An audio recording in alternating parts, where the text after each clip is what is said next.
afternoon, everyone. This is Lee Rose with the Financial Brand. We'd like to thank everyone for joining us today for this webinar from Adrenaline, Leveraging Location for Growth, How to Expand into New Markets and Thrive. The recording of this webinar will be emailed to you shortly after we've concluded, and we will be doing a live Q&A today. So please use that questions panel you'll see on the right side of that dashboard. And now it's my pleasure to introduce Sean Keithley, President and CEO of Adrenaline, and Gina Bleedorn, Chief Experience Officer. Take it from here. Thank you, Lee. We're excited to be here.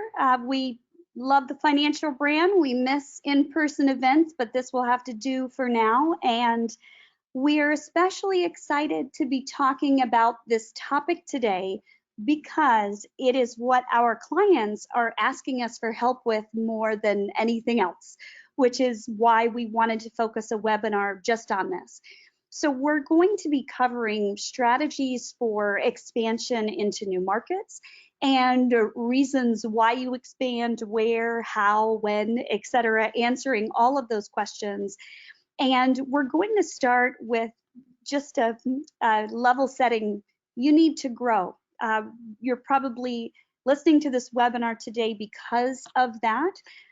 All financial institutions need to grow in some way, shape, or form. This is a McKinsey Global Banking Review that came out at the end of last year, forecasting just COVID impact on banking. And there is impact. We're not sure if it's 2 years of revenue loss or 4, depending on recovery trends. So there's still some pieces here that are unknown. McKinsey predicts 2 phases of recovery, but what is notable is that 17% of banks have an over 5% chance of falling below regulatory buffers.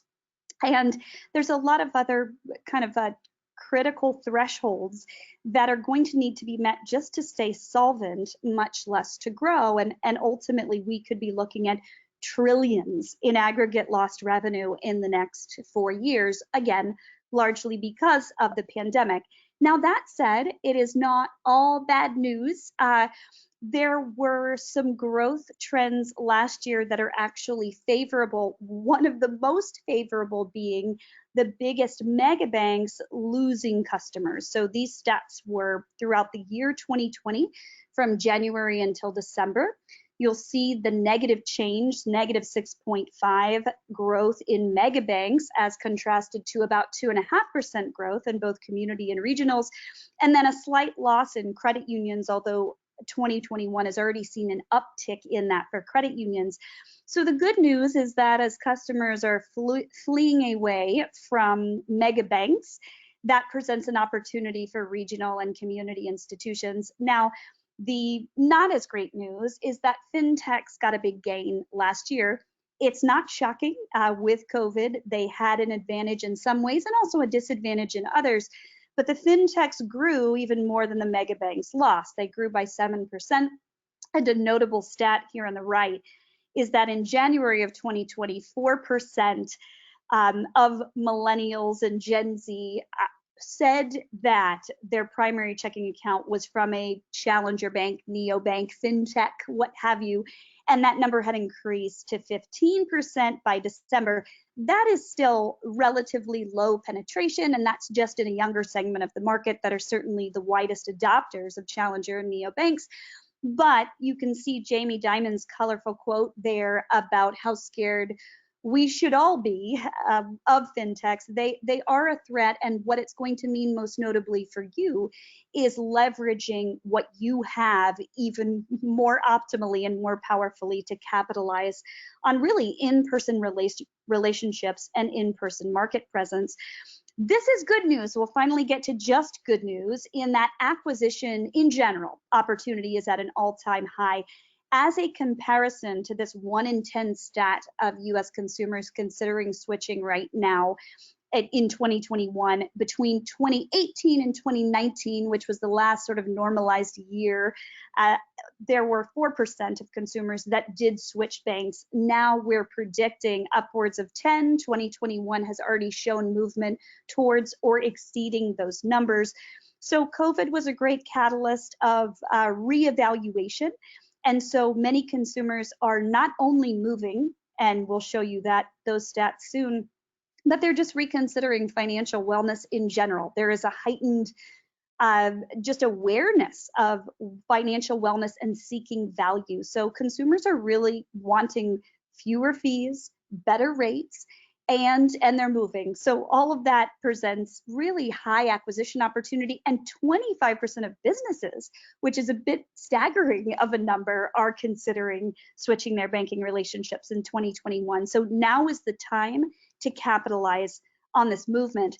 Something else to note, this is research that we did, proprietary market research for a client, and we've done several studies that are all reflecting essentially these trends.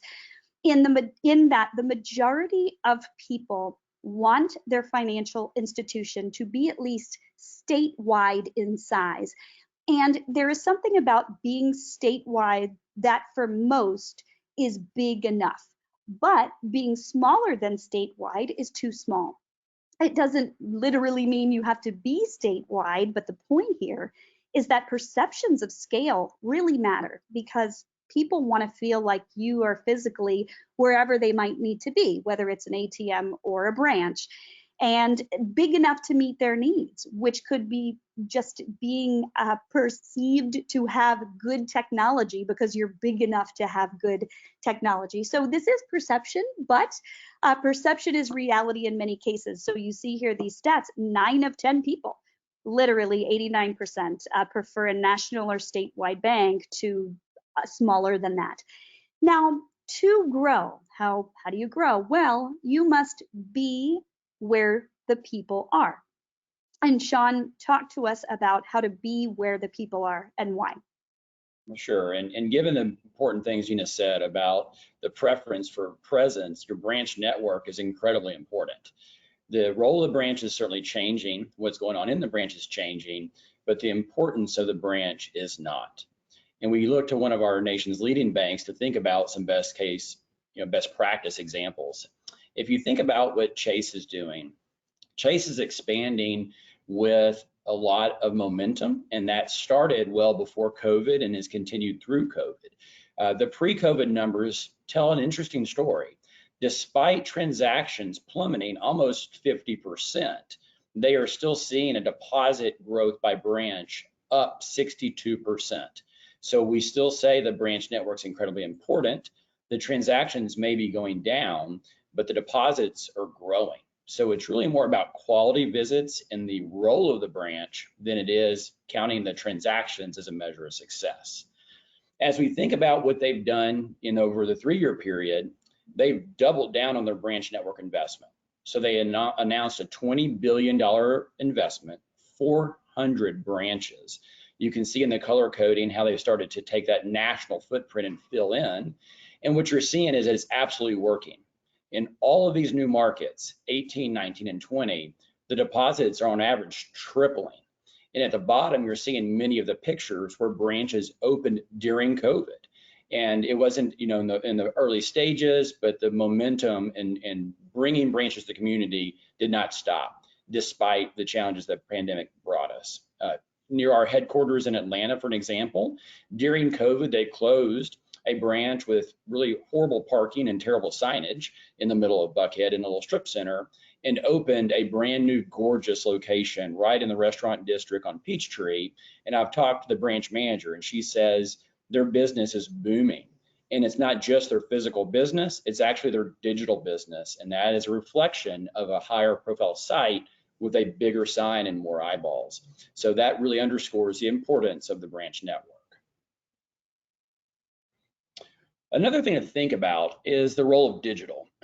Everything digital certainly changed with COVID. All kinds of digital things became more convenient, lower value everything went online. But something to note in terms of one of the most important relationships that happen with the bank is the new account opening. Of all of the digital or online new account openings, 50% of total openings in 2020 were done by the 3 mega banks. So that means the majority of the community organizations were doing so more traditionally, with only 10% happening for community banks and credit unions in a digital account opening.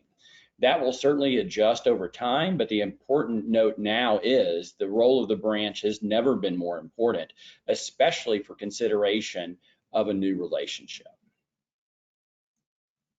So underscoring, you have to be where the people are to be in the consideration set. And even as Sean just went over, so the very largest banks that have the most digital capabilities are doing that, meaning it is extra important for non-mega banks to do that as unique points of leverage. So go where the people are with your branching, but where are the people? And that's a really good question. So this is historically, but leading into 2020, there's actually been a metro population decline over the last decade, and decline, not decline on the whole, but growth rate decline. Interestingly, some of the decline started happening in the largest cities in the earlier part of the last decade, New York, LA, Chicago, and even in the last few years, the overall net domestic growth rate turned negative. So there was already a movement out of major metro areas, and you see that reflected here in 2020. 30 of the top metros had the lowest growth of the decade. So that is notable. But something else to consider is that what has happened is not just domestic migration, and you see here on the chart on the left, overall domestic migration only in urban counties has been lower than it has been decreasing, but overall population growth rate has still been positive because of international migration and just natural increase with births and deaths. But we've got birth rate falling, we've got death rate increasing, and we've got a major rise in suburban counties, all leading to a whole new echelon of the top fastest growing cities that are listed there on the right. I don't know if I had not heard of Nampa, Idaho, or Enterprise, Nevada, but there are great opportunities for growth sitting in many of these cities that you might not expect, and especially for community institutions, that presents real opportunity as these secondary and tertiary cities rise. Something else to absolutely be aware of is that while the landscape was already reshaping itself gradually, the pandemic reshaped it significantly, especially in certain areas. And it's not only the most urban areas, it's across the country in varying regions. And what you see on the left are the growth rate from 2019 to 2020 in Manhattan and San Francisco, which were the two hardest hit US cities, as there was just simply a flight from density, understandably. More than 7 million households moved to a different county, as reported recently by the Wall Street Journal. That was permanent residence movement. That's not counting people that are just staying in a second home or a friend's house and have not moved their permanent residence.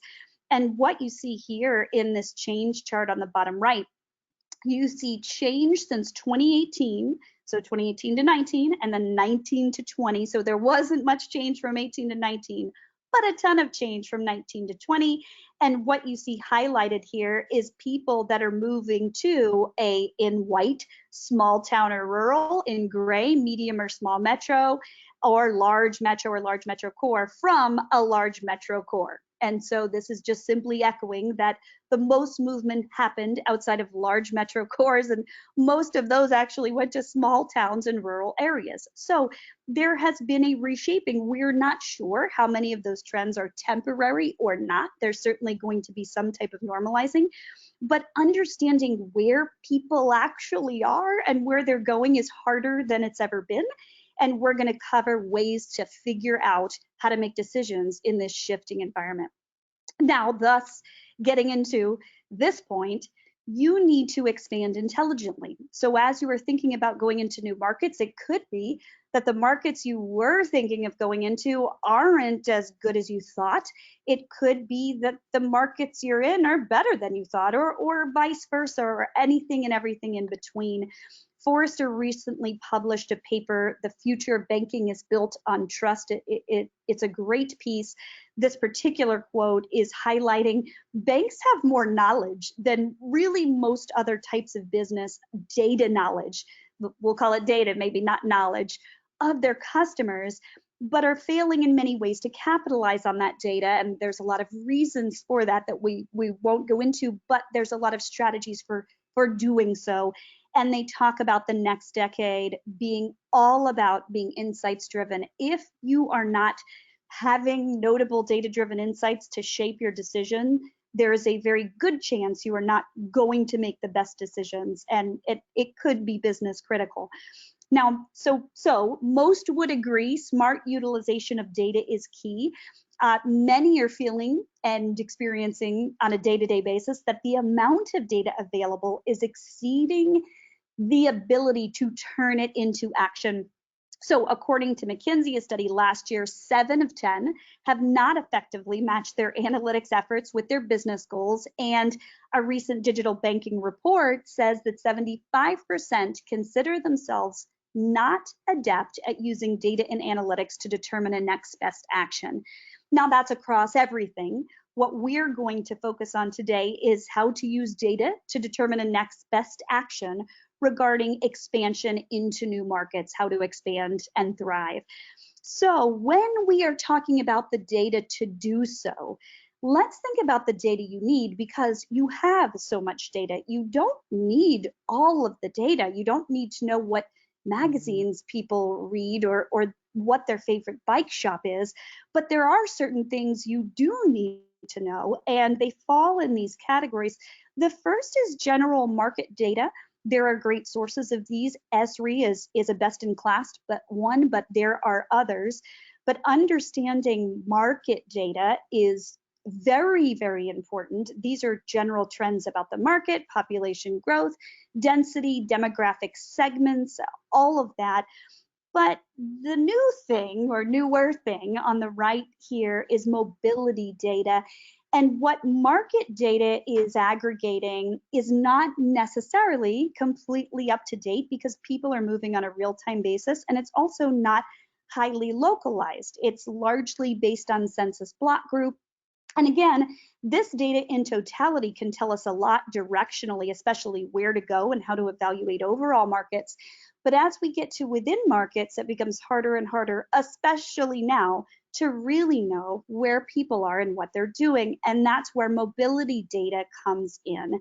And we'll explain a little more about that. But also important and sometimes overlooked is competitive data. Competitor share data, as well as competitor data on their branching trends, what they're doing, marketing trends.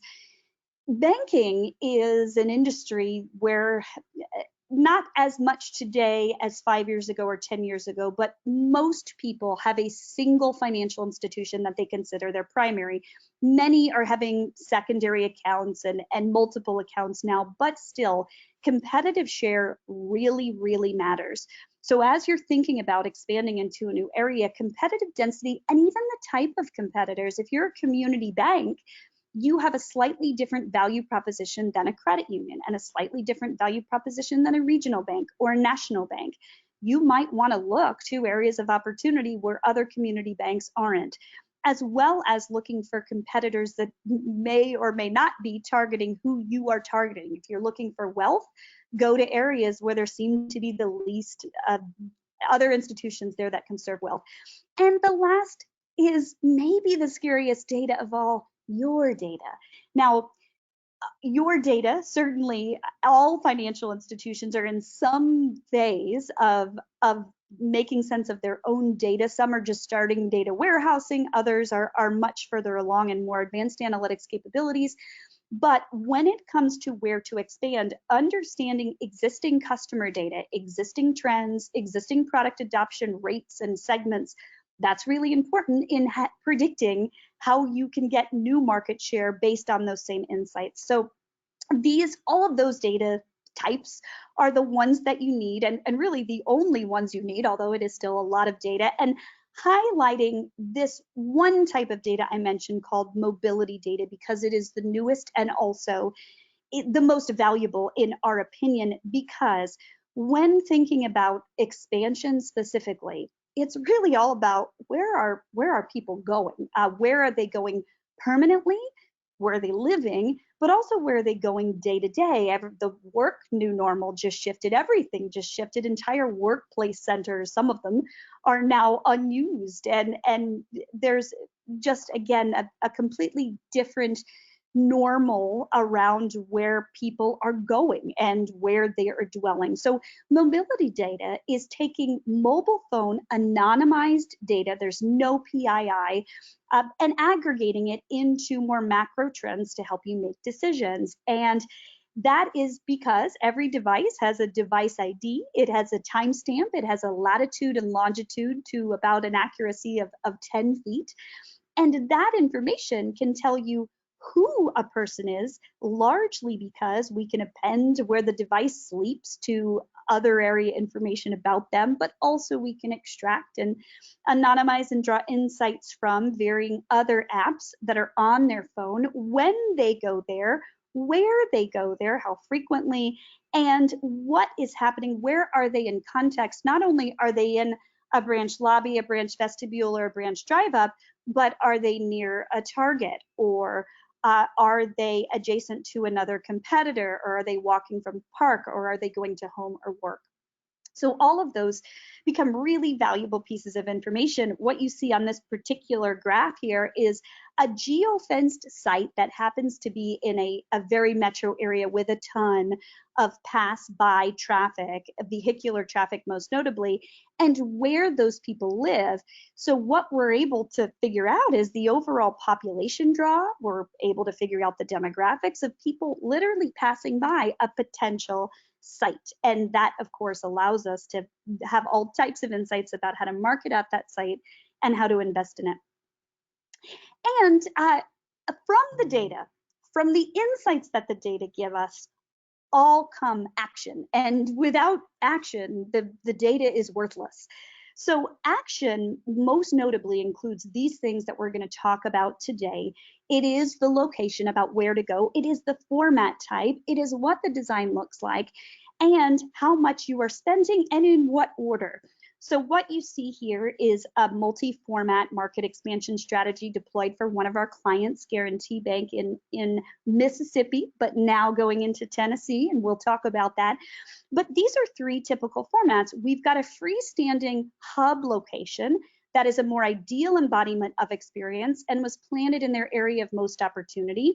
We've got a smaller, and in this case, historic district inline location where certainly we're limited by a lot of city codes, but we're trying to maximize the presence as much as we can. And then we've got remote standalones that we'll explain as well. And some of the key mobility data insights when evaluating how to go, where to go, and what to design are things like how many people are passing by these sites, how much potential population is going to come in proximity, what are the demographics of those people, and what is the trend in change. And all of those things roll up to give us the intelligence we need to move from data to insights about the data, relevant insights, to very informed action. And again, being insights driven, according to Forrester, is really everything. So not about data, but about decisions.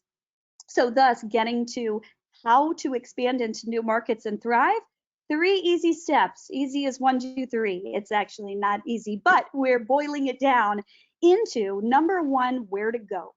Number 2, what to deploy. And number 3, how to leverage. And this is at least a really solid starting point to think about making better decisions about expanding into new markets. So specifically, let's go into where to go. You've got to select a market. Perhaps you're trying to choose between multiple markets. You've got to select a site. within a market, and you've got to determine investment of that site and along with that format, etc.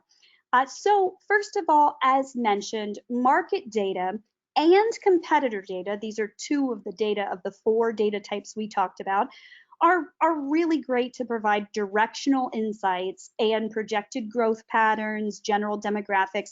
This information is especially helpful in selecting overall markets. So it is not to be ignored. And some of the things in this type of information that you want to look at, one of the critical things, if not the most critical, is growth, is population growth. For instance, if we look at a color-coded map here of the great state of Texas and the major metro areas in Texas and their growth patterns, we can see that Houston is the largest, but actually has the least growth rate, although at 11%, it is still a very high growth rate. Texas just keeps growing. They have a lot of room. Everything's big there. But when you see Austin, they have the smallest overall current population, but the largest growth rate. And all of these particular conditions in Texas, these are all pretty favorable markets. What you're going to want to determine is which one is either in proximity to where you are, which one has the most favorable demographics for your type of business. But considering growth rate over overall size is often a pretty good strategy.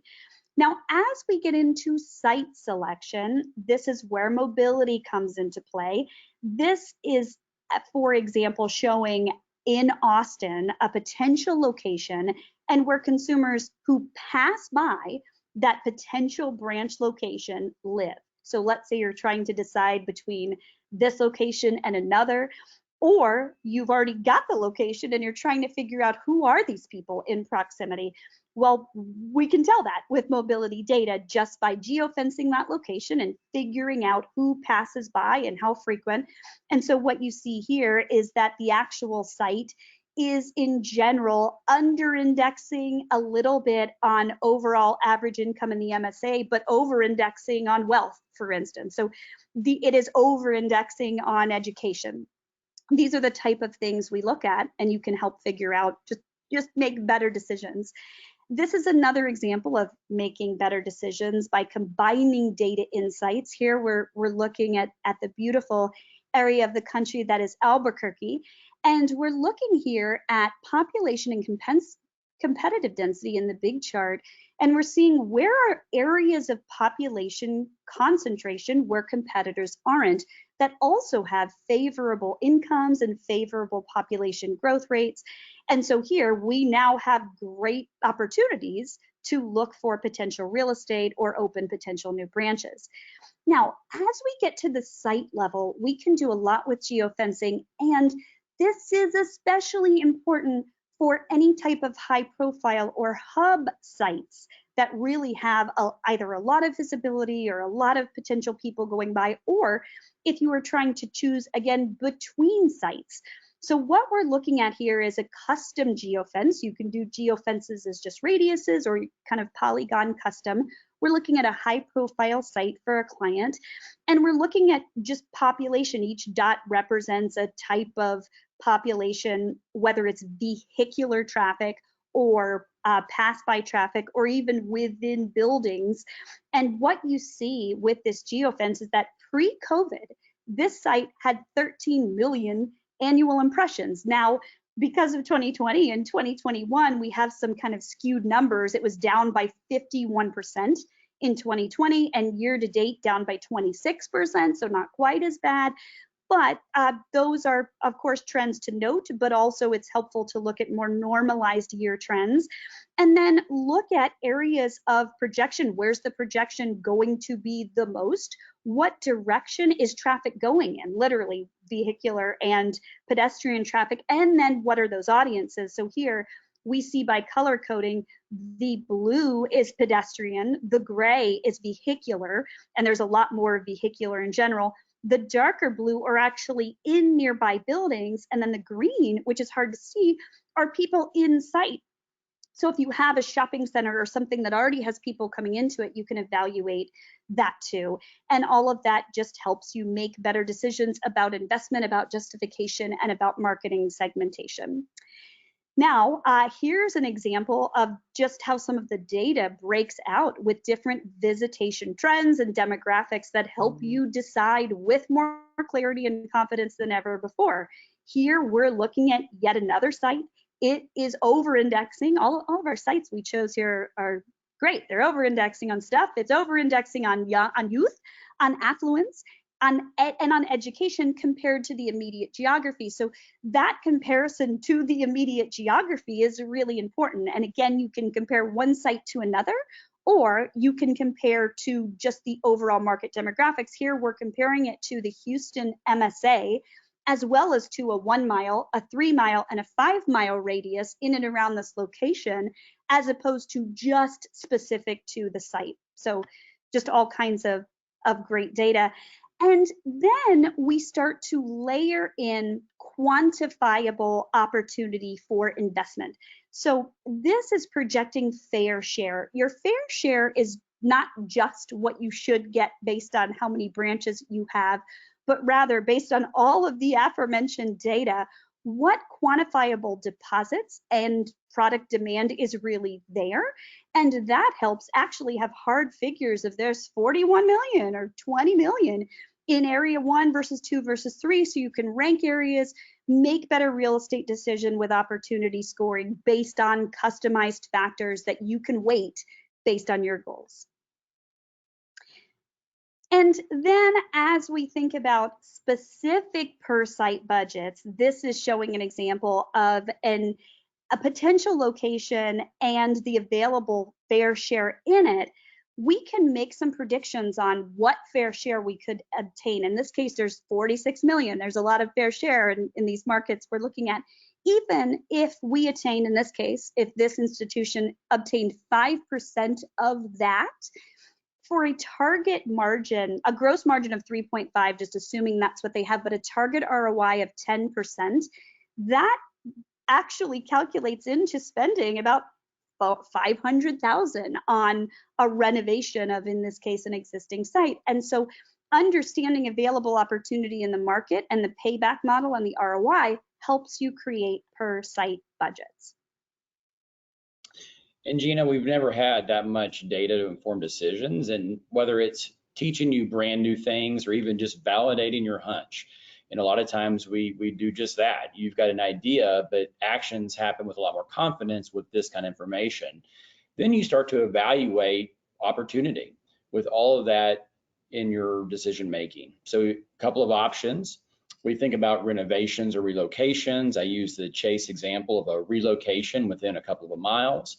A lot of times branch locations, whether yours or acquired, are not in a condition that has your best foot forward for the staff or the community, and certainly may not indicate you intend to stay there. So a renovation is the best example.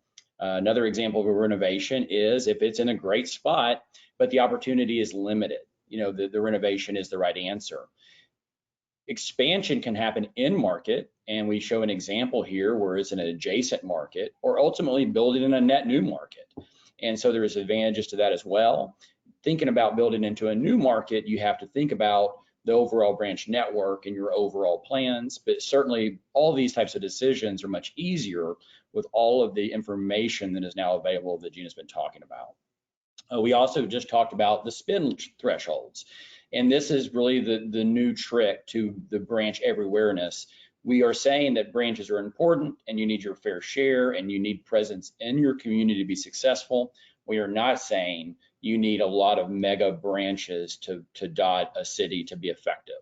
We actually are saying the opposite. We want to do everything from hub locations to these very strategic renovations. And renovations can be aesthetic changes and operational changes. Operational changes often bring efficiencies as you move to universal banking, but really when you think about that investment data and how much opportunity there is to define it, helps you chart which one of these are appropriate and how many you need. And then we're seeing more and more spokes, and we're going to talk about this later in the presentation, as a real key to the toolkit. Much more cost effective to deploy, and can certainly help you round out at a much more affordable level this idea of having the branch network feel like you're convenient and everywhere. So in summary on this, we've talked about, where to go. Certainly thinking about market selection, we talked about size, growth rate over overall population, density, certainly important. We also talked about site selection, and never before so powered by information than we have now with mobile and people movement. And we no longer think about evaluating things one time or statically. We can do this on an ongoing basis. And then I mentioned the investment criteria. The fair share market can define your potential, and that gives you a real indication as to what your options are. Is it a key renovation? Is it a major renovation? Is it a relocation, or is it a new build? All of that informed by information we've talked about. So now that we know all of that, let's talk about what to deploy.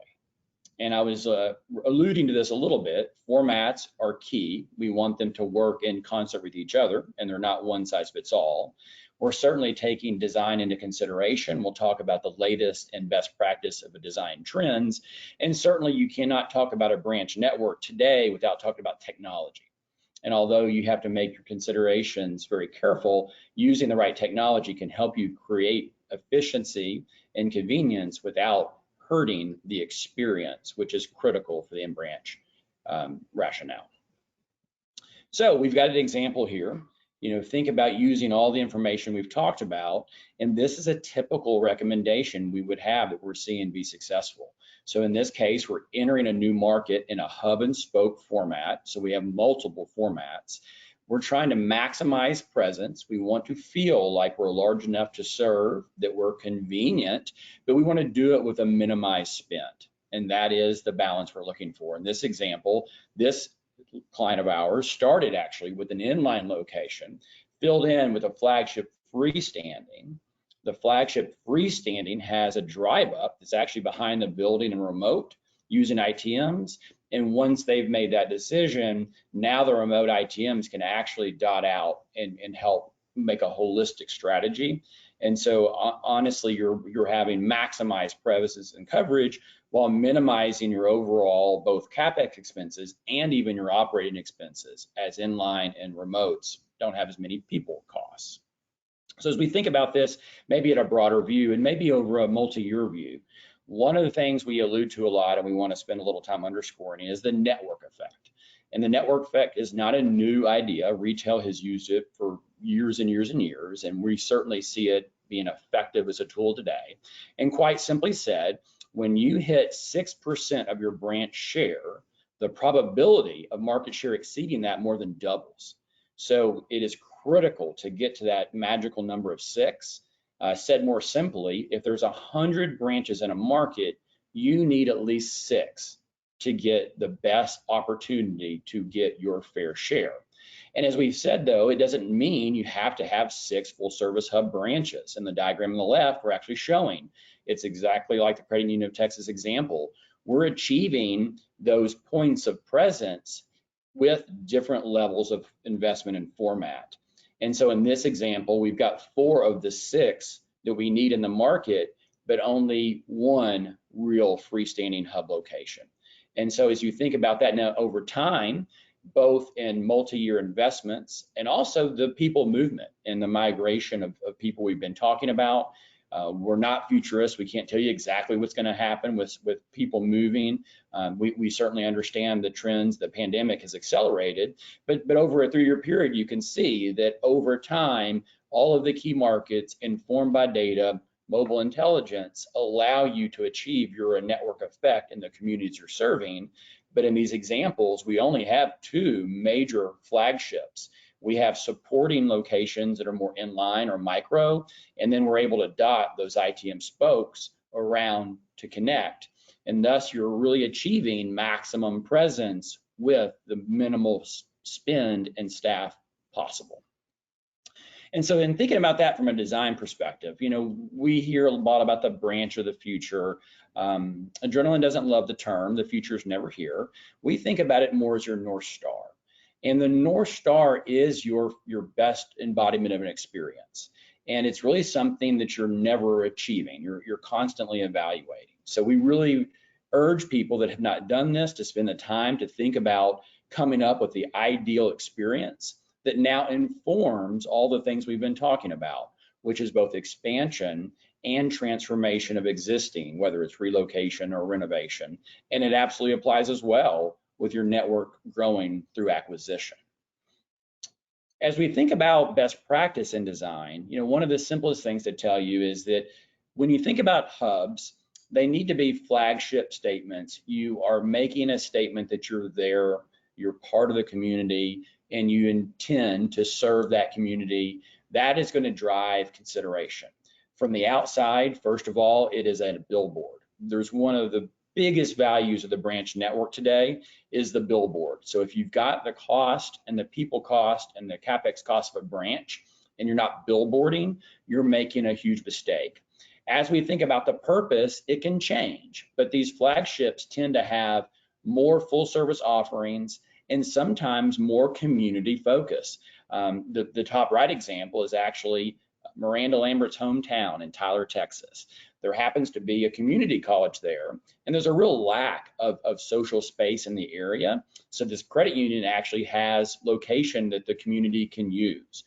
We tell people to go into community spaces with your eyes wide open. It's an operational obligation, but in the right setting with the right strategy can really create a lot of value, but it's also driving the consideration.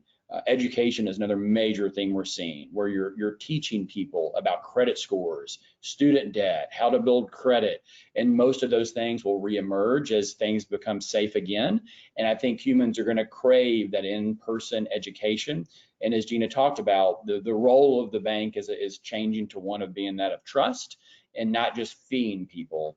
On the bottom left and right, we're seeing both suburban and urban examples of that flagship environment and the billboarding of it. The next thing to think about is really the spokes, and these support the hubs. We often talk to our clients as well about thinking about changing how you operate hub and spoke. It's not branch manager A versus branch manager B in the spoke. Sometimes they're more team oriented. Eastern is an example. They have a cashless branch outside of Boston on Route 1. It's only 390 square feet. We call it cashless because the staff doesn't handle the cash, but there is an ATM inside the vestibule that can be opened when the branch is staffed, and then it can be closed and open to the public in a 24-hour area. But at just 390 square feet, it allowed them to have a footprint and a flag in a place they otherwise couldn't afford. It is working in concert with the hub location, which is down 2 or 3 miles down the road. You can see that the micro branch is actually near the Harvard campus. That is more inline. Again, only 1,100 square feet, more staff than the micro. In both cases, though, day and night, we are billboarding and broadcasting that we have a presence point. On the right are some other examples, container branch and mobile branches. Top right is not mobile in that it is on wheels, but it can be moved. Synovus actually used this first when they decided to tear down a location in South Carolina and rebuild a hub. The data told them it was the right decision. And so this inline container branch allowed them to keep everyone operating, staff and clients, with continuity while there was construction going on. And then we put it on a trailer and we took it to the next project, which might be a major renovation. As there's a major event, it could actually get parked. A lot of flexibility around it's a full service branch, but it can be loaded on a truck, down to truly mobile on wheels. This is for a client out in Los Angeles, and they think about it, example with sporting events. They go to an LA Rams season opening party, and they're actually there with the mobile branch, doing account openings, doing education. They can also take it to disaster recovery. If there's an earthquake and there's power outage, you can fill it with ice cream and hit a new neighborhood. So thinking about creatively using your spokes to really support those hub experiences.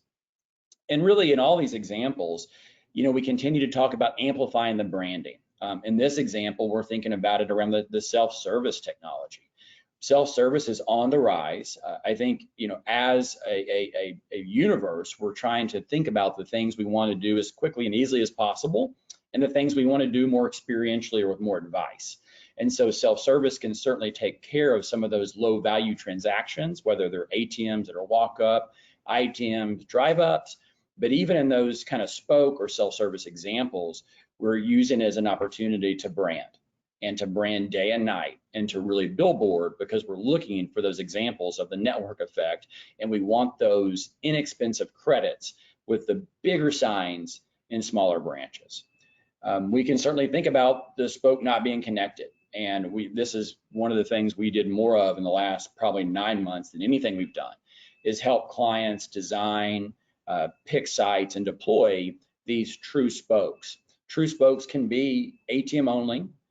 They can be ITM enabled. There's a broader strategy to be evaluated. Gina's going to talk in a second about some primary research we've done and what people are thinking about ITMs. But regardless of ATM or ITM, this is becoming, first of all, the new drive up. So the drive up no longer needs to be attached to the back of the building and worked by the people inside. We're seeing a better practice being, let's have the drive up manned by video with people back at the video headquarters, and let's save the branch staff for those people that parked and came inside. And so from an experience standpoint, it really doubles down on the people in branch. And for the people driving up looking for convenience, there's no relegation that the person's on video that I can see them versus being through a window, or maybe there's a glare and I can't even see them. But in all cases, these are brand touch points, and that's really critical. Gina, why don't you talk about ITMs? It's a hot topic, and we've done some research, and I think this is really valuable information to think about as well.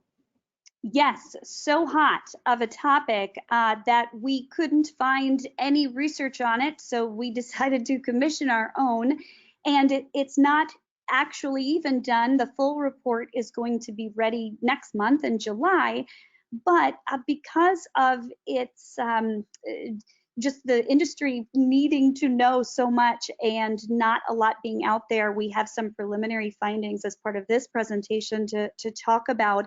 One of the most notable findings is that of our interviewees, 80% of them, 80% are either broadly expanding or fully adopting ITMs or video tellers. And we're using that terminology interchangeably, knowing that there's some varying names for what they are. But we are talking about video teller technology, AKA ITMs. And what you see here in the graph are the different options from piloting to limited use, to broad expansion, to full adoption, to discontinuing, and the answers by person type from C-suite to facilities, marketing, IT, etc. And of the 80%, 60% are in full adoption mode. So that was quite notable. Further, we've got a few other things to share. The area of deployment very much varies. What you see here on the left is that there's about just as many inside the branch in a 24-hour area as there are inside the branch in a regular lobbies hours area. And then the rest are outside and adjacent, standalone or remote, or in the drive-through. One notable stat here on the right is that perception of customer satisfaction, although customers are pretty satisfied, they are adopting them a little slower than maybe institutions want, and there's certainly training that is warranted to help them adjust. But there is a significant gap between what banks and credit unions believe the satisfaction is. They believe that nearly 97% are either very or extremely satisfied customers, they believe, when actually customers themselves say that a little over half of them are extremely or very satisfied. So again, on the whole, satisfaction is pretty good, but it's not quite as good as you might think it is. So there are opportunities for integration and help with adoption. And in summary, they do appear to be a good investment for many banks that deploy them. In fact, most in our surveys that had deployed them do perceive them positively in varying ways across levels of the organizations. Now, Sean mentioned this, self-service technology is absolutely on the rise. It's especially on the rise post-COVID. The two key drivers are, number one, customer experience, giving customers another option, and number two, just revenue and efficiency for banks, obviously. And number 3 point here is that we believe the best use cases of this technology to be in 24-hour vestibules, in drive-ups, or as remote spokes. So As mentioned, we have a full research report that will be available within the next month. So contact us. We'll have our emails at the end if you are interested in receiving that when it comes out. So in summary, what to deploy formats. Determine the formats by a combination of market potential as well as road mapping to achieve critical mass. Determine design by certainly what format criteria makes sense for that area, but what is the impact you want to have? What is the overall experience intent?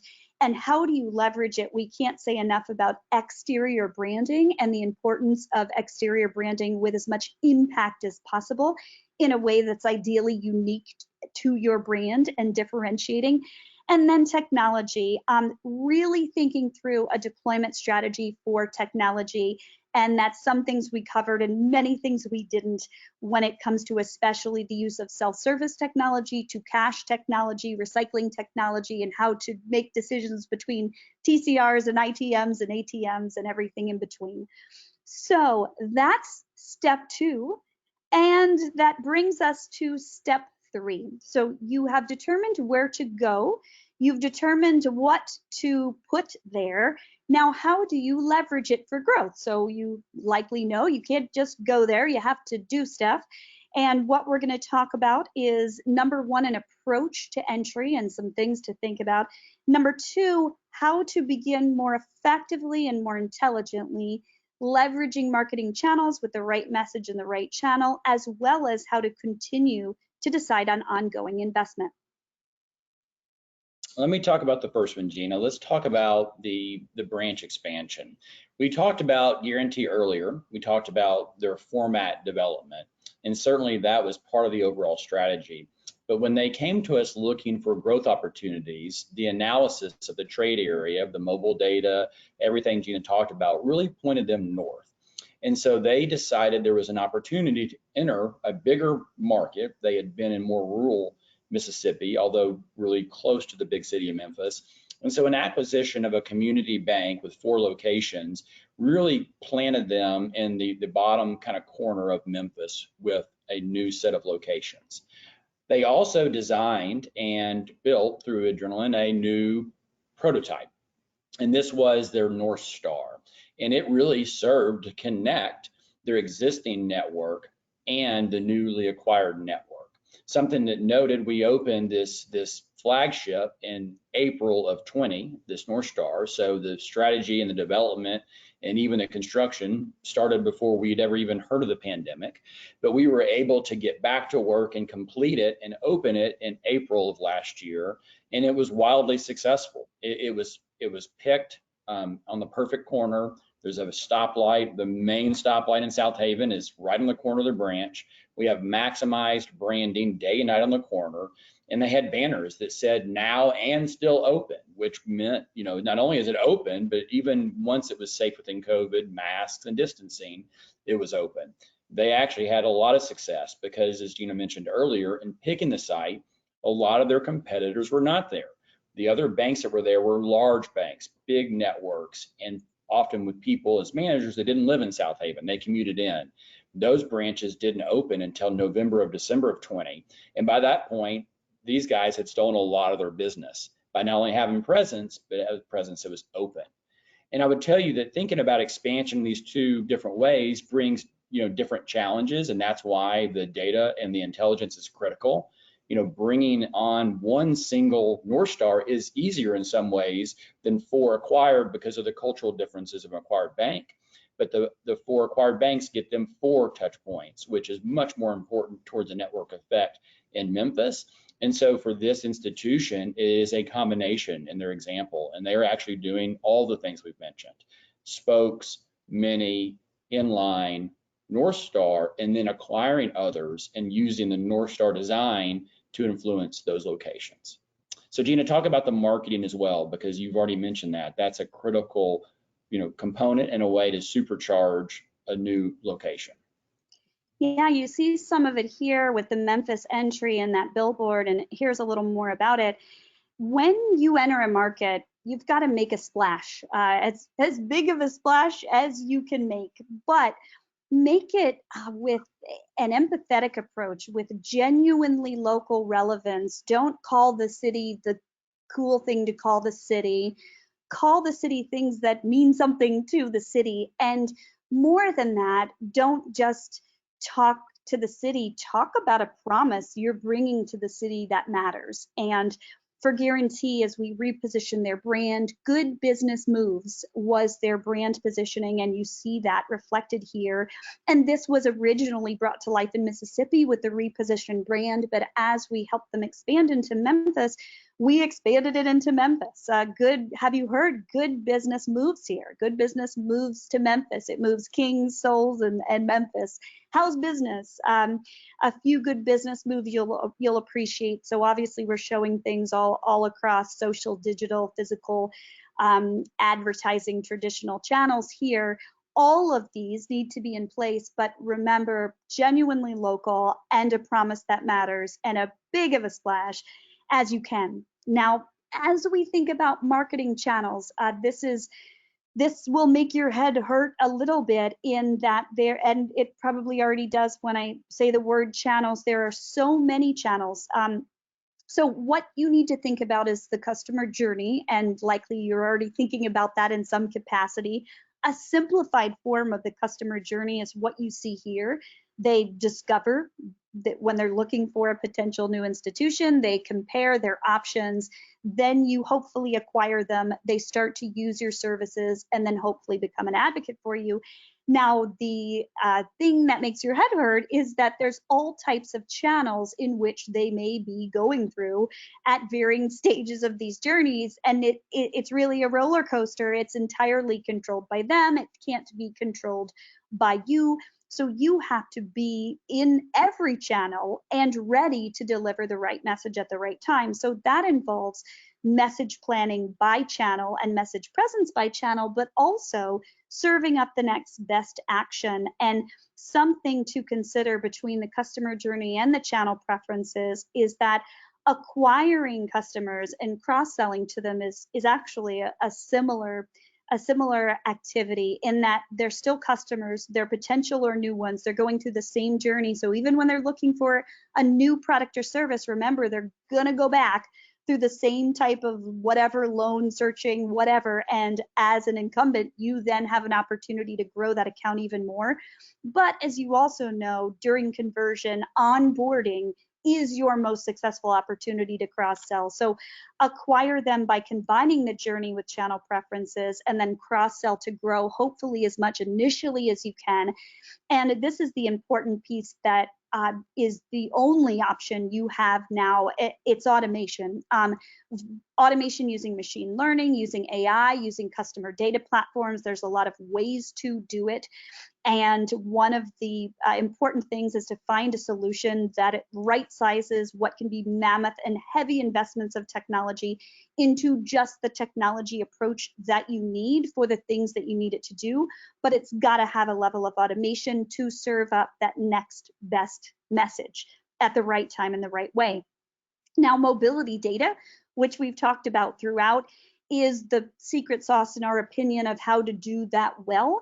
And that's because mobility data gives you an opportunity to create whole person views and whole person profiles, so that you're delivering optimized experiences and messages back to them.